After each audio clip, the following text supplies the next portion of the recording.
Second part of the question, it says that we are going to have 30% debt financing and 70% equity financing. So basically what happens at this capital structure is exactly the same that usually the entire industry has. So if at all we are going to have same capital structure as the industry, then in that case the beta will be 1.60. So we need not to make any calculation. However, using the beta of the equity, we can start making the calculation of answer. Risk-free rate of return is 10% and the return on the market portfolio is 25%. So I request all of you to write down answer along with me. Answer for the second part of the question.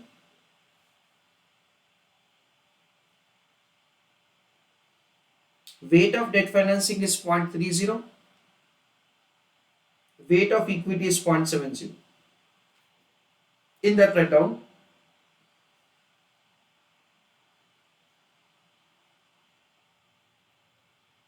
this capital structure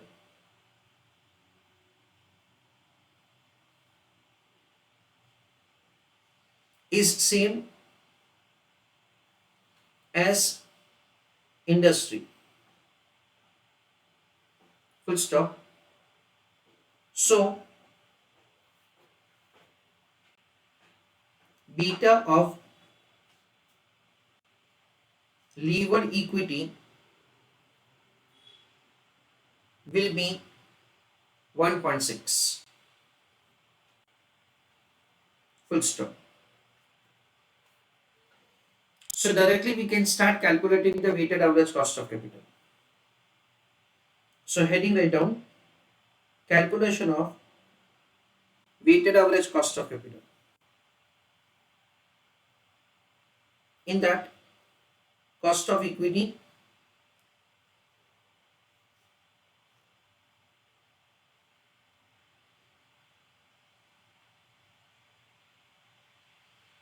then cost of debt financing and weighted average cost of capital. These are the three working that we have to make. For cost of equity, we will use CAPM. So it is RF plus beta into RM minus RF. The risk-free rate of return is given to us as 10%.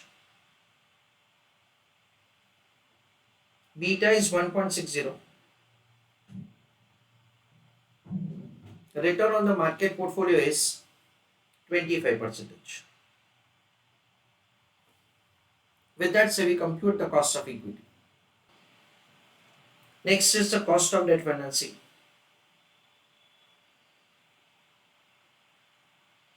It is rate of interest into 1 minus tax rate. What is rate of interest? 10%. What is income tax rate? It is 30%.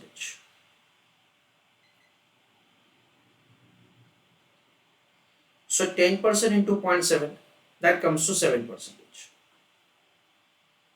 And lastly, we'll compute the weighted average cost of capital, in which cost of the individual source of finance and weight of individual source of finance will be considered. So in that case, cost of equity into weight of equity plus cost of debt into weight of debt. So 10 plus 25 minus 10 is 15.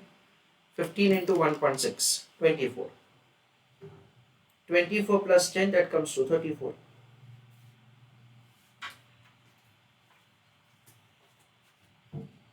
So cost of equity is 34%. Into weight of equity is 0.70.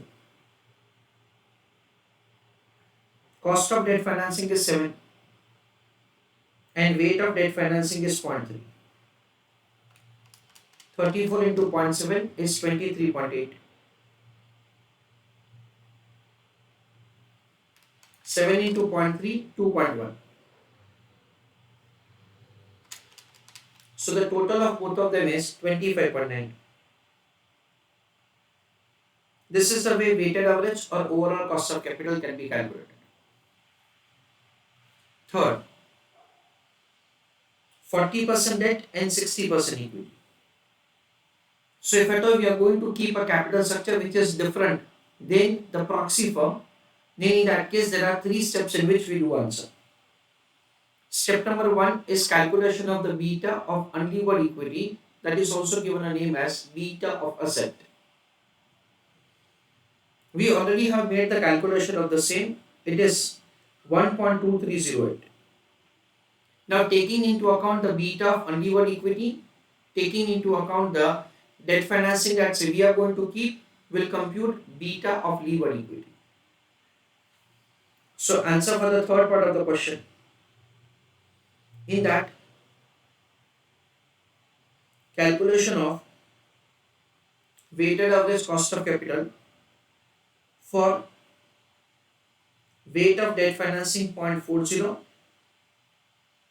and weight of equity is 0.60. Now in this we'll make the calculation like this. Step number 1, calculation of beta of unlevered equity or beta of asset. It is calculated as 1.2308. I am not rewriting that answer. Step number 2, calculation of beta of levered equity. Let us understand how to make the calculation of the same. Beta of unlevered equity is equal to beta of levered equity divided by 1 plus debt into 1 minus t upon equity.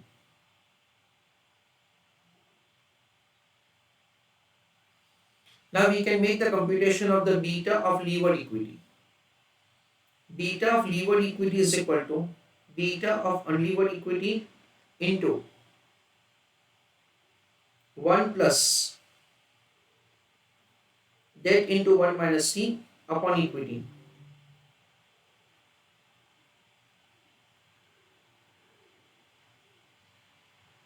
This is the way we are required to calculate the answer. As far as the beta of unlevered equity is concerned, it is 1.2308 into 1 plus the debt financing in the capital structure is 0.40. Income tax rate is 30%, so into 1 minus 0.3. And equity financing has weight of 0.60.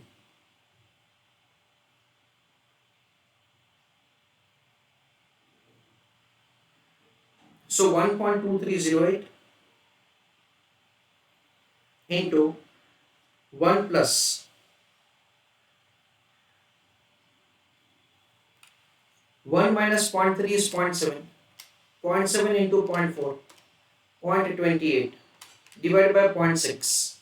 So 0.466666. So we can say that it is into 1.4666 like that. So 1.4667 into 1.2308. So that comes to 1.8052. Yes, this is the way the beta of levered equity is found.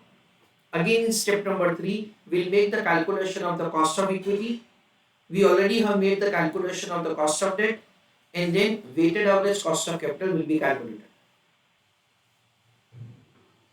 Step number 3,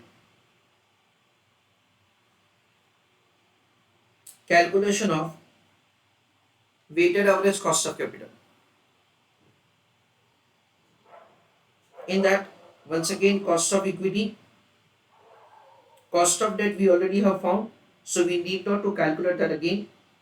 And the last is the weighted average cost of capital. Cost of equity will be found as RF plus beta into RM minus RF. The risk-free rate of return is given to us in the question as 10%. Beta is 1.8052. The return on the market portfolio is 25%. The risk-free rate of return is 10%. 10 plus 1.8052 into 15. So 10 plus 1.8052 into 15, that is 27.08.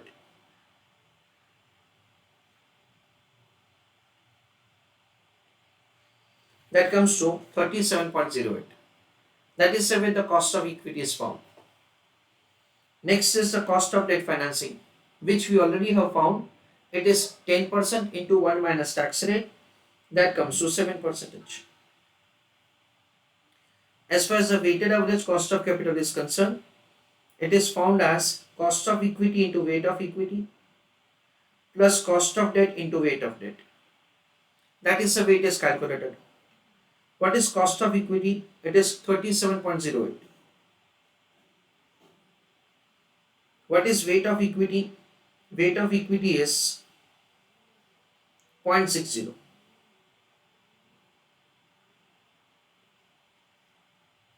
Plus cost of debt financing is 7 into weight of debt financing is 0.4. So please use your calculator. 37.08 into 0.6, 22.25 plus 2.8. So 22.25 plus 2.8 is 25.05. That is the way weighted average or overall cost of capital is calculated. So final summary of the entire answer. In this question, the question is providing the information that say we are going to enter into a new type of the business, that is entering into the automobile sector. In case of the automobile sector, we have been provided with the information that generally the proportion of the debt financing in the capital sector is 30% and the equity financing proportion is 70%. We are required to make the computation of the weighted average cost of capital for three capital structures. One, we have only equity financing. Second, we keep the capital structure as the industry. And third, we keep slightly more debt financing. In that case, we have done working like this. First of all, taking into account the industry leverage, we have calculated beta of unlevered equity. Since the tax rate information is given to us, this is the way we have done beta of unlevered equity. For that, say we already have understood a detailed derivation. It is 1.2308. Step number 2, beta of the levered equity is not required in this example in the first part of the question. Why? Because it has been given we are not going to keep any debt financing. Third step is weighted average or overall cost of capital. In that, there are three things: cost of equity, cost of debt, and weighted average cost of capital. However, since there is no debt financing, there is no need to compute so the cost of debt financing. Cost of equity itself is the weighted average cost of capital, 28.46%. In the second part of the question, we are going to keep the debt financing as the proxy entity. Then in that case, so the beta of the levered equity will be 1.6 itself. So first of all, we make the calculation of the beta of the levered equity one. That is, first of all, we compute the cost of equity, then cost of debt financing, and then weighted average cost of capital. In the third part of the question, we are required to compute the weighted average or overall cost of capital if debt financing proportion is 40% and equity is 60%. So step number 1, beta of unlevered equity or beta of asset. That is already what we have done, 1.2308. Then beta of the levered equity. It is 1.8052. Afterwards, weighted average or overall cost of capital is calculated for this capital structure. Now, see, basically the answer of the question is done. Now, there is some additional explanation that I want to give you. Before we started this question, before we started with this concept, we have understood this diagram, wherein we understand that say when there is no debt financing, at that time cost of equity and weighted average cost of capital are same. That is the first thing that we have understood. Second thing that we have understood is when there is an increase in the debt financing, at that time expectation of the equity shareholder increases, and it increases in such a way, it increases. That is the reason it is going like this. Of course, it is not a straight line. Why? Because it does not change in the same proportion. It changes disproportionately. But that is the kind of relationship that we understand. This time, when you are raising debt financing, at that time you get the advantage of the interest tax saving. That is the reason, so the weighted average cost of capital is falling down. This is what we understand. So we can say that say when there is an increase in the debt financing, at that time expectation of the equity shareholder increases and weighted average cost of capital is falling down. This is the kind of situation that say we understand. Now we have done this example which is done quite in detail, wherein you can understand like this. When there is no debt financing, the beta of the equity is 1.2308. Understand what I want to explain you. When you increase debt financing, beta of equity increases. When you increase further debt financing, beta of equity increases. So as and when you are going to increase debt financing, beta of the equity is definitely going to increase. With the increase in the beta of equity, surely cost of equity is also going to increase. This is what we can see. However, you get advantage of lower cost of the funds in form of debt financing.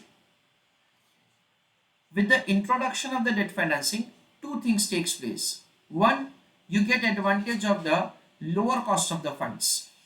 Cost of the debt financing is only 7% on post tax. That is, considering the tax saving advantage, it reduces further. So even though the cost of equity increases, however, weighted average cost of capital is falling down. You increase further debt financing, weighted average cost of capital will fall down. So as and when you are going to increase the debt financing proportion in the capital structure, definitely weighted average cost of capital will fall down. That is what we can understand. See, nowhere we are required to write all these things, but all these things that we need to understand the concept. That's why the cost of capital is changing like this. How the cost of capital is going to move with the change in the capital structure of the company. You may write this if you want. So this is a very good example for beta of unlevered equity concept with excess.